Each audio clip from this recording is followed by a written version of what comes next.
The Qanon-Shaman, known for being the face of the Capitol rioters, will be facing some serious jail time if prosecutors had their way. In fact, on Tuesday, they pushed for a 51-month prison sentence. So that's about over 4 years. Okay, so now this is what prosecutors said in their 28-page filing. The defendant was among the first 30 rioters to penetrate the U.S. Capitol building. The defendant then stalked the hallowed halls of the building, riling up other members of the mob with his screaming obscenities about our nation's lawmakers, and flouting the opportunity to rid our government of those he had long considered to be traitors. Oh, but wait a minute. I thought he was just there singing the song of his people. You know? Um, well, yeah, he was, and it turns out that he was singing the Chud anthem. Now, let's not forget, too, though, but one of his big defenses was he was the protector of muffins.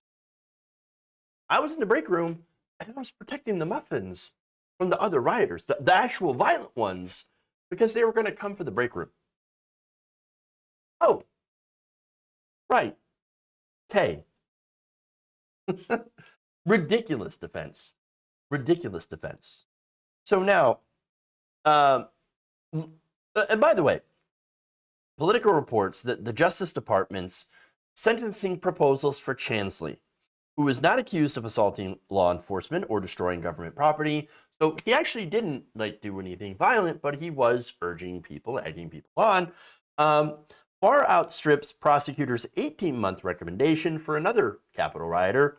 This is Paul Hodgkins, the only felony defendant serving a prison sentence related to the January 6th attack. The judge ultimately sentenced Hodgkins, who, like Chansley, went into the Senate chamber, to an 8-month jail term. So he gets 8 months, but they're going to try and go for Chansley to get him 4 years. So that's pretty interesting. So before I get into the likelihood of how, possible he will end up serving that sentence, again, because he hasn't been sentenced yet, let me go to some others looking at possible long sentences. For example, Scott Fairlin. Scott Fairlin is, the prosecutors in that case are seeking a 44-month jail term for the former MMA fighter who pleaded guilty to assaulting police officers after exiting the Capitol on January 6th. Fairlin is set for sentencing on Wednesday, which is today, before U.S. District Court and Court Judge Royce Lamberth, who is also handling Chansley's case. So, prosecutors' recommendation for a 4-year, 3-month prison term for the Arizona resident is at the top of the sentencing guidelines range that court officials calculated in his case of about 41 to 51 months. So, for the Muffin Man, they are actually pushing a pretty big sentence on him. Now, I think they're doing this for a reason. You want to send a message, right? Prosecutors want to send a message, and I actually agree with that. They say that Chansley warrants a stiffer sentence than Hodgkins and Fairlin because of his months-long efforts to sow disinformation about the integrity of the election, so pushing the big lie, and then repeated refusal to listen to police officers' commands inside the Capitol. If he was black, he would have been shot. And his brandishing of a spear-tipped flagpole, again, if he were black, he would have been shot for that. So, Chansley, the prosecutors wrote, showed no remorse in the days after the event, gloating to NBC News, the actions of the rioters that day sent our nation's lawmakers into hiding with gas masks, retreating into their underground bunker. And so, look, you had this mob of people that were going through the building, not only breaking things, breaking into offices, stealing Nancy Pelosi's laptop, and smearing literal feces all over the place. I would have hated to be the person who had to clean up after that. But they also assaulted police officers, et cetera, et cetera. So you had these people that were in there that were threatening lawmakers as well. I mean, they were, after Nancy Pelosi, they were after Alexandria Ocasio-Cortez. They were even after Mike Pence. Again, they chanted, "Hang Mike Pence! Hang Mike." Oh, I know. They were just there saying, "Hang my pants! Hang my pants!" They gotta dry. They gotta dry. Hang my pants. No. Okay. So, as I said, prosecutors are saying this guy, Chansley, is the face of the rioters, and so we got to hit him hard. We got to send a message that we're not playing, we're not playing around. And I think that's a good strategy because a strong statement like this might actually discourage others from doing the same thing. Again, we have to fight using the tools of democracy. I got plenty of problems with the government. I got plenty of problems with the way our government runs, and with the fact that you have a lot of corruption. And look, I talk about the show on the show all the time. Now the thing is, this is different. Not only did they perpetuate a gigantic lie about our elections, but they also did so with violence and destruction, and so those are not the things that we need to do to affect change.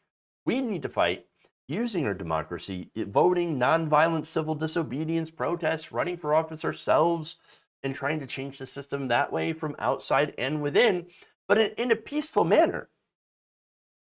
And by the way, this doesn't mean that you can't challenge your lawmakers. No, you should absolutely, for example, challenge Kirsten Sinema in a polite but firm, strong way, as long as it's not in a physically threatening manner, because that is the difference between us on the left and the right wing. The right wing is crazy, and they are extreme, and they have been radicalized, and they do employ violence, and they do employ intimidation, and they do employ these tactics that are abhorrent. And so that's why you have to go after them in a way that makes sure, that they don't do this again, that they do not try the route of violence. Nobody has a problem with protest. I think protest, even if I, disagree with you, you're a right wing or whatever. Oh, I hate masks. I'm going to go protest outside the State House. That's totally fine. You go ahead and do that. That's 100% fine. I would prefer that you don't bring your guns, because that's ridiculous, like they did, for example, in Michigan, and then tried to kidnap the governor of Michigan. You don't do any of that. But if you just want to protest, you want to do a peaceful protest, nobody has a problem with that. That's what you should be doing, and because that's totally fine. The Capitol riot, not fine, not good. Okay? And so I just wanted to clear that up in case some people were confused. But anyway, one more thing. Chansley's attorney, Albert Watkins, he, of course, advocated for a lower sentence. And he said that a sentence significantly below the guidelines would be appropriate because, well, not only is he needs mental help, he needs to get mental health care, and spending time in jail is just bad for his mental health. Well, I mean, it's not supposed to be good. But at the same time, like, here's the thing. There are plenty of mentally ill people that are in jail right now. If you're going to let Chansley go, released from prison because that's what he wants, well then, okay, I'll make you a deal. Let Chansley out to get mental health care if you let every nonviolent offender that has mental health issues to also get out. Oh, but you're not going to take that deal. The right would never take that deal because they only care about their own and not other people. So that's the issue, okay? Now, that said, I am fair. Chansley's already spent 10 months in prison. And this is pre-trial detention. If the judge says, you know what? Okay, here's what we're going to do. We're going to, do the 41 or 51 months, but we're going to subtract the 10 that you already spent there, And so, you get in total 41 months in jail. That's fine. That still sends a message, and it's still pretty much fair, okay? Because he had already done time served, and I'm absolutely fine with that. If they take that into account, great. But I would also say that he should get mental health treatment. Honestly, for me, yes, it is about sending a message. It's also about, showing people and that you shouldn't invade the Capitol building. But at the same time, we can have compassion. The guy's obviously mentally not there. And I wouldn't expect someone who would dress up like that and go and invade the Capitol building to be mentally well off in the first place. So that's totally fine.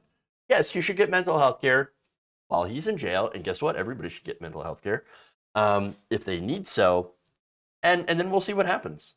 I personally hope that he, does his time and he gets that maximum sentence. We don't know what's going to happen.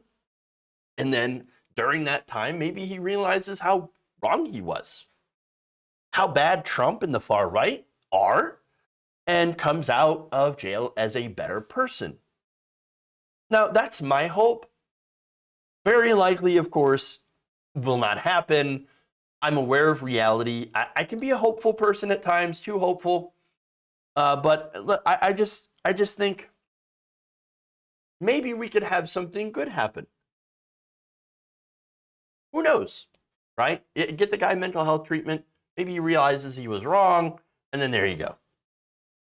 But again, at least when it comes to the sentencing, at the very least, a strong sentence would hopefully discourage another attack and another violent right-wing attack on our democracy. And again, I realize that I'm being too hopeful here, that maybe I'm being a little, like bleeding heart, libby lib, etc.